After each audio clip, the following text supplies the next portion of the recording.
जो है यहाँ से ऑयल स्प्रे करते हैं, उसके बाद ये ऑयल आ गया, उसके ऊपर नेगेटिव चार्ज होता है, ठीक है जी। हम सपोज कर लेते हैं उसके ऊपर नेगेटिव चार्ज फ्रिक्शन की वजह से आ गया। तो उसके बाद ये हमारे पास दो प्लेट्स हैं, दो प्लेट्स से ऊपर वाली प्लेट्स है उसमें एक होल है, ये जो है ना ये जो रीजन है ये होल है, यहाँ से हम फर्ज कर लेते हैं एक ड्रॉपलेट जो है ना वो एंटर हो गया। अब इसको देखने के लिए हम माइक्रोस्कोप यूज कर रहे हैं, ठीक है। वो एक विंडो से हम माइक्रोस्कोप यूज कर रहे हैं, दूसरी तरफ से लाइट आ रही है जिसकी जिसकी मदद से हम इस रीजन को देखते हैं।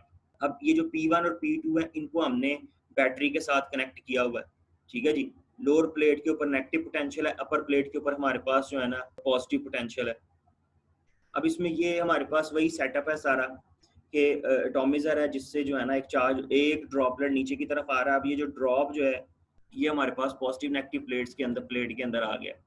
अब ये जैसे हम वैसे तो ये ग्रेविटी की वजह से नीचे की तरफ गिर रहा है, जो फोर्स ऑफ ग्रेविटी इसके ऊपर एक्ट कर रही है उसकी वजह से ये डाउनवर्ड जो है ना मूव कर रहा है। लेकिन जैसे हम इलेक्ट्रिकल फील्ड ऑन करेंगे, इलेक्ट्रिकल फील्ड ऑन करने से क्या होगा, इसके ऊपर अपवर्ड डायरेक्शन में एक फोर्स जो है ना वो अमल करना शुरू कर देती है। अब वो जो अपवर्ड डायरेक्शन में इलेक्ट्रिकल फोर्स अमल करेगी उससे क्या होगा, ये ना चार्ज ऊपर जाएगा ना चार्ज नीचे जाएगा, बल्कि क्या हो जाएगा, बैलेंस हो जाएगा इसी पॉइंट के ऊपर।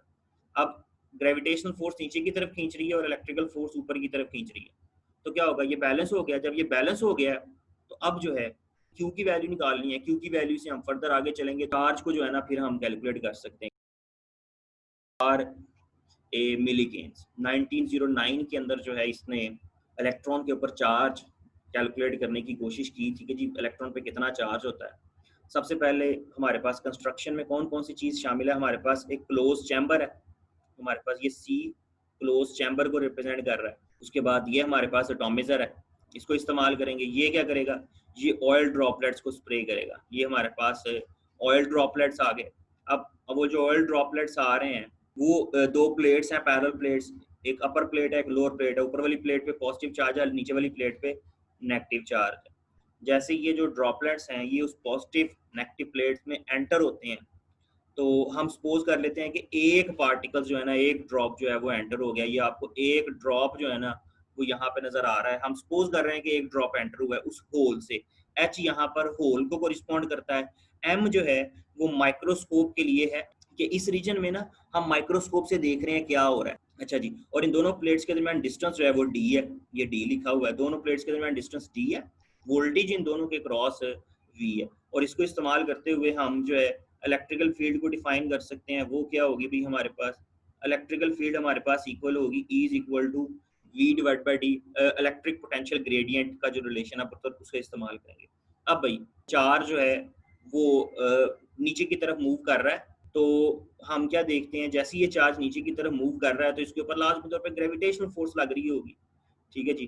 तो ये चार्ज जो है ये ग्रेविटी की वजह से डाउनवर्ड डायरेक्शन में मूव कर रहा है, ग्रेविटी की वजह से, ठीक है। ये ग्रेविटेशनल फोर्स जो है ना वो इसको नीचे की तरफ जो है ना बच्चों वो धकेल रही है। लेकिन जब तक इलेक्ट्रिकल फील्ड ऑफ है वो नीचे की तरफ खुद ब खुद गिरता रहेगा। लेकिन जैसे आप इलेक्ट्रिकल फील्ड ऑन करेंगे तो हम क्या देखेंगे, ये अपवर्ड मूव करना शुरू कर देगा। अब जब ये अपवर्ड मूव करेगा इसका क्या मतलब है कि इलेक्ट्रिकल फील्ड ऑन हो गई है, अब ग्रेविटी से ज्यादा इलेक्ट्रिकल फोर्स अमल कर रही है, तो ये ऊपर की तरफ जा रहा है। अच्छा भाई, अब ये अगर ऊपर की तरफ जा रहा है, इस पे इलेक्ट्रिकल फोर्स लग रही है जो कि ग्रेविटी से ज्यादा है। अगर मैं वोल्टेज को, ये जो V वोल्टेज है, अगर मैं इसको इस तरह से सेट करूं कि ना ये ऊपर की तरफ जा सके और ना नीचे की तरफ आए, इसका क्या मतलब है कि जितनी ग्रेविटी जो है इसको नीचे की तरफ खींच रही है जितनी फोर्स के साथ, अगर उतनी फोर्स के साथ ही इलेक्ट्रिकल फोर्स इसको ऊपर की तरफ खींचना शुरू हो जाए तो क्या होगा, फिर इलेक्ट्रिकल फोर्स बैलेंस हो जाएगी हमारे पास से ग्रेविटेशनल फोर्स की।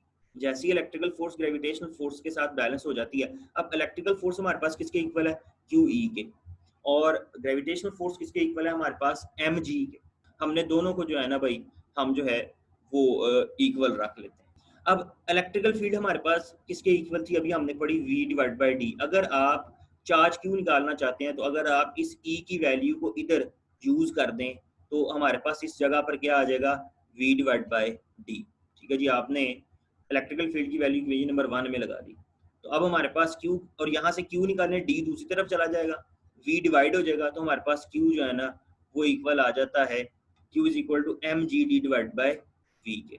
इसमें पुत्र अहम चीज जो है ना वो क्या है कि मैथ जो है ना वो हमें नहीं पता, अगर आप ये मैस कैलकुलेट कर लेते हो ना, एम मैस, तो आप क्यू की वैल्यू को बड़ी आसानी से कैलकुलेट कर सकते हो। तो फर्दर हमने अगर चार्ज हमें चाहिए तो हम मैस एम जो है ना पहले वो कैलकुलेट करेंगे, वो ये जो मैस एम है ये हमें चार्ज देगा। अब मैस कैसे निकालना है, स्टोक्स लॉ को इस्तेमाल करते हुए जो है ना मैस ऑफ ड्रॉपलेट जो है ना वो हम कैलकुलेट करेंगे। कोई हम जो है ना मैस कोई ऑब्जेक्ट ले लेते हैं, और जैसे ये हमारा चार ड्रॉपलेट है, ये जो चार ड्रॉपलेट है ना वो हमने सपोज कर लिया ये है। अब इस चार ड्रॉपलेट के ऊपर जो है ना फोर्स लग रही है, फोर्स कौन सी लग रही है, वो ग्रेविटी की फिलहाल अमल कर रही है, ठीक है। अभी इलेक्ट्रिकल फील्ड हमने ऑन नहीं की, अब ग्रेविटेशनल फोर्स डाउनवर्ड डायरेक्शन में एक्ट कर रही है, ठीक हो गया। और इसके जवाब में हमारे पास इसके ऊपर जो है ना एक और फोर्स भी लग रही है, जो कि हम जिसको हम कहते हैं जी ड्रैग फोर्स। अब वो जो ड्रैग फोर्स है वो इस चार्ज को ऊपर की तरफ जो है वो खींच रही है, और ग्रेविटी जो है वो नीचे की तरफ खींच रही है। अब होता है हम ये सपोज करते हैं कि ये नीचे की तरफ गिरता चला जाता है, इसकी स्पीड बढ़ती चली जाती है, स्पीड बढ़ने से क्या होगा, ड्रैग फोर्स भी बढ़ेगी, और एक वक्त आता है ड्रैग फोर्स जो है ना वो बराबर हो जाती है यहाँ पर हमारे पास जो है वो वेट के, ठीक है जी। तो एम जी किसके बराबर है, 6 पाई ईटा आर वी। जो ड्रैग फोर्स है वो वेट के बराबर होगी। ड्रैग स्टोक्स लॉ से हम डिफाइन करते हैं 6 पाई ईटा वी टी, यहाँ पे वी टी जो है वो टर्मिनल वेलोसिटी है। अब भाई अगर आप जो है यहाँ पर इन तमाम फैक्टर्स को देखो, यहाँ से अब हमने मैस कैलकुलेट करना है, ठीक है जी। तो एम जी हमारे पास किसके बराबर आ गया, 6 pi eta R V T के। V T terminal velocity, R हमारे पास वो जो हमारा ड्रॉप है उसका रेडियस है, और ईटा हमारे पास क्या है, कोएफिशिएंट ऑफ विस्कोसिटी है, और रो हमारे पास जो है ना डेंसिटी है। अब असल में हम करना क्या चाहते हैं, हम मैस निकालना चाहते हैं।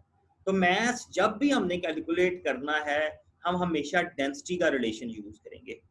डेंसिटी किसके बराबर होती है, डेंसिटी बराबर होती है मैस पर यूनिट वॉल्यूम के। एक हमारे पास रिलेशन आ चुका है M G is equal to 6 pi eta R V T, और एक हमारे पास रिलेशन है मैस के लिए डेंसिटी को इस्तेमाल करते हुए m is equal to rho into V. यहाँ पर जो v है वॉल्यूम को रिप्रेजेंट करता है, और किसी भी ड्रॉप का जो वॉल्यूम है वो किसके इक्वल होता है, 4/3 पाई आर क्यूब के, 4/3 पाई आर क्यूब के। अगर आप इस वॉल्यूम को इस जगह पे लगा दो तो हमारे पास मैस आ जाएगा m is equal to density rho 4/3 pi R cube. अब अगर आप इक्वेशन नंबर 3 और इक्वेशन नंबर 4 को देखो तो इसमें भी मैस है और इधर भी मैस है। अब आप क्या करते हो, इक्वेशन नंबर 4 में से जो मैस की वैल्यू है ना वो आप किधर सब्स्टिट्यूट कर दोगे, वो हम लगा देंगे जी इक्वेशन नंबर 3 में। हम क्या करने जा रहे हैं, हम जो है जो मैस है उसकी वैल्यू जो है यहाँ से लेंगे और उसे किधर सब्स्टिट्यूट कर देंगे, उसे हम जो है इक्वेशन नंबर 3 में जो है वो यूज करेंगे। तो हमारे पास रिलेशन आ गया है 4/3 पाई आर क्यूब रो जी। कोई चीज कटती है, हाँ जी कटती है भाई, ये आर सबसे पहले ये कट सकता है, इससे आर को दूसरी तरफ वो ले गया है तो कोई चीज, और पाई पाई से कट जाएगा, फिर ये 6 और 4 भी आपस में कैंसिलेशन हो जाएंगी। तो हमारे पास जो है ना वो इसको अगर आप सॉल्व करो ये जैसे उसने किया हुआ है, ठीक है, तो 6/4 3, ये 3 ऊपर चला जाएगा, वो उसके साथ कैंसिलेशन हो जाएगी, ये 4 के साथ कट जाएगा। तो अगर आप ये सारी चीजें काट के कटौती करके चेक करो तो हमारे पास क्या बच जाता है, R square is equal to 9/2 eta, eta जो कि कोएफिशिएंट ऑफ विस्कोसिटी है, V T terminal velocity, rho G, rho हमारे पास डेंसिटी है। डेंसिटी किसकी, उस ऑयल की डेंसिटी जो कि हमने जो है ना स्प्रे किया था, जी जो है वो ग्रेविटी। तो यहाँ से हमारे पास बेटा जी आर आ जाएगा। तो ये आर की वैल्यू हम यहाँ से, इसकी हमने जो वैल्यू है वो यूज करनी है बेटा यहाँ पर। इक्वेशन नंबर 4 में जैसे ही हम यूज करेंगे तो पुत्र सबसे अहम चीज वहां से हमें मिलेगा मैस। जैसे ही हमारे पास मैस आएगा, अब ये जो मैस है यही हमें चाहिए था, लेकिन मैस निकालने के लिए हमें रेडियस चाहिए था। अब इसके अंदर भी एक चीज जो है ना वो बड़ी अहम है। अब यहाँ पर हमारे पास जो अननोन चीज है भाई वो है हमारी टर्मिनल वेलोसिटी। अब टर्मिनल वेलोसिटी निकालना बहुत सिंपल होती है, क्योंकि वो जो हमारा सिस्टम जो है ना वो डाउनवर्ड डायरेक्शन में मूव कर रहा है। जैसे ही क्योंकि वो डाउनवर्ड डायरेक्शन में मूव कर रहा होगा तो ये डिस्टेंस हमें पता है, ये डिस्टेंस दो प्लेट्स के दरमियान। जैसे ही वो उस होल में एंटर होगा, हम माइक्रोस्कोप से देख रहे हैं ड्रॉपलेट नीचे की तरफ गिर रहा है, गिरता गिरता कितने टाइम के अंदर वो होल में एंटर होने के बाद नीचे प्लेट की तरफ, नीचे जो नीचे वाली प्लेट है उस पर पहुंचता है, उसका टाइम नोट करके उसको डी से डिवाइड करेंगे तो हमारे पास क्या आ जाएगी भाई, हमारे पास जो है वो टर्मिनल वेलोसिटी जो है वो आ जाएगी। हम उसको रेडियस में यूज करेंगे, जैसे ही हमारे पास रेडियस में यूज कर लेंगे, रेडियस हमें क्या दे देगा, मैस देगा, और जैसे ही मैस आएगा तो मैथ्स को हम यूज करेंगे बैकवर्ड जाते हुए किसके अंदर, जो हमारे पास रिलेशन था Q is equal to M G D divide by V के, ये यहाँ पे ये जो V है ये हमारे पास वोल्टेज है, और ये वोल्टेज वो है जो हम खुद सेट कर रहे हैं ताकि इलेक्ट्रिकल फील्ड को ग्रेविटेशनल फील्ड के बराबर रखा जाए, और D हमारे पास प्लेट्स के दरमियान डिस्टेंस है। देन हम जो है Q जो है वो आसानी से कैलकुलेट कर लेंगे। अब जो अहम चीज एंड पे रह गई, इससे उसने चार्ज निकाला था, वो क्या था कि भाई मिलीकेन्स ने जब चार्ज कैलकुलेट किया, लेकिन जो अहम बात है उसकी ये है, उसने बहुत दफा इस एक्सपेरिमेंट को रिपीट किया, कई दफा उसने इस एक्सपेरिमेंट को रिपीट किया ताकि जो है ना चार्ज की वैल्यू कैलकुलेट की जा सके। अब हैरानकुन बात ये थी कि जितनी भी दफा उसने एक्सपेरिमेंट को रिपीट किया, ठीक है, उसको, और उसने जो मिनिमम चार्ज कैलकुलेट किया, मिनिमम वैल्यू ऑफ चार्ज जो थी वो किसके इक्वल आई थी भाई, वो इक्वल आई थी 1.6 × 10⁻⁹ कूलम के, ठीक है। और उसने क्या नोट किया था कि हमेशा जितना भी चार्ज होता है वो इंटीग्रल मल्टीपल होता है इस चार्ज के। ये इक्वेशन बहुत अहम है, इसको हम क्वांटाइजेशन ऑफ चार्ज भी कहते हैं। क्यों, किसी भी चार्ज, किसी भी ऑब्जेक्ट के ऊपर charge, n number of electrons उस चार्ज के अंदर, और E यहाँ पर हमारे पास मिनिमम पॉसिबल चार्ज है। तो अब जितनी दफा भी उसने एक्सपेरिमेंट किया तो उसने क्या नोट किया कि हमेशा जो चार्ज है, each charge was integral multiple of minimum charge. कोई भी चार्ज है वो किस तरह से कैलकुलेट किया जाता है, इंटीग्रल मल्टीपल ऑफ E, और E हमारे पास यहाँ पे क्या है, मिनिमम पॉसिबल चार्ज, जिसकी वैल्यू है 1.6 × 10⁻⁹, ठीक है। उसने कई दफा इस एक्सपेरिमेंट को रिपीट किया, और जो छोटे से छोटा चार्ज उसने नोट किया वो E था, और बाकी जो चार्ज था सारा वो हमेशा E के मल्टीपल्स में होता था, या 2 टाइम्स E होता था, या 3 टाइम्स E होता था, या 4 टाइम्स E हमारे पास जो है उसकी वैल्यू एग्जिस्ट करती थी।